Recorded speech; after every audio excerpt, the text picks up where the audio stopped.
O primeiro ponto é que, quando ela perguntou qual seria o primeiro ato depois de eleito, eu já imaginei que, depois de eleito, empossado, né?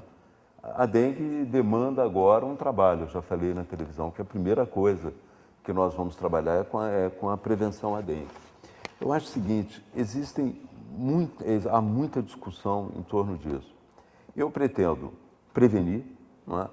Nós morremos muito na epidemia de dengue por um diagnóstico equivocado.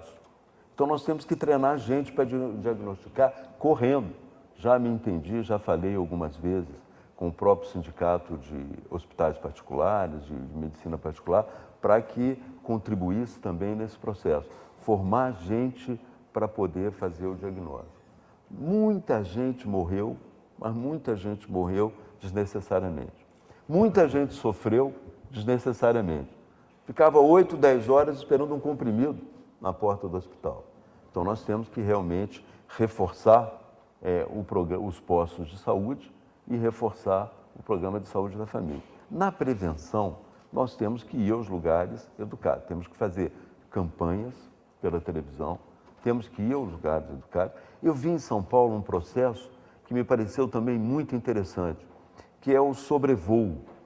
Eles sobrevoam algumas áreas de helicóptero e definem um pouco os pontos perigosos. Isso, no caso do Rio de Janeiro, eu acho interessante. Por quê?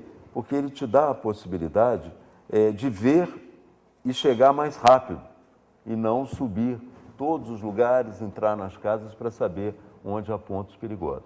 Além disso, eu já tenho, só para terminar, porque eu acho que eu mereço, eu tenho também um contato com pessoas com avião não tripulado, que podem fazer esse trabalho, fotografar, determinar com GPS o lugar exato onde a gente deve ir e trabalhar aí. Então, eu pretendo utilizar todos esses mecanismos para a gente poder realmente evitar a epidemia ou, no caso de acontecer a epidemia, evitar tanta morte e tanta dor.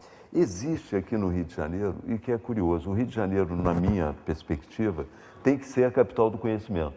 E o COP fez um software, um programa que ajudou muito a territorialização e o exame da situação da dengue em Fortaleza.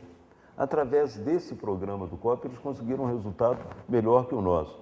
Então, a minha perspectiva é utilizar também esse programa do COP, que nasceu no Rio de Janeiro, foi feito aqui e acabou sendo desprezado aqui no Rio de Janeiro.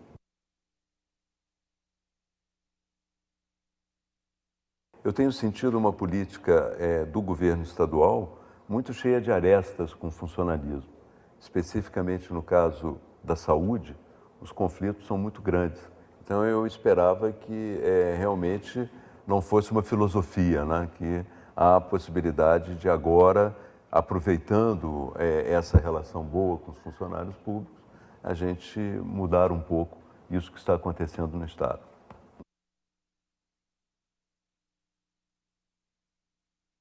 O trem e o metrô, no meu entender, são prioridades porque são veículos de massa.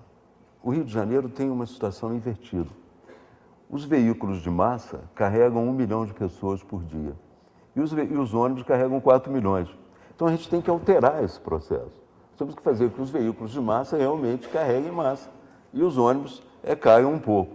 Então a nossa prioridade é realmente fortalecer os veículos de massa, fortalecer isso. Por exemplo, nós queremos que a Prefeitura participe com todo o empenho na construção da linha 4 até a Barra da Tijuca. Isso é fundamental para nós. Nós temos interesse em que se construa o corredor da Barra da Tijuca até Penha. Até a Penha, nós temos esse interesse. Mas o nosso objetivo principal é fazer com que o transporte de massa seja realmente o ponto determinante no Rio de Janeiro.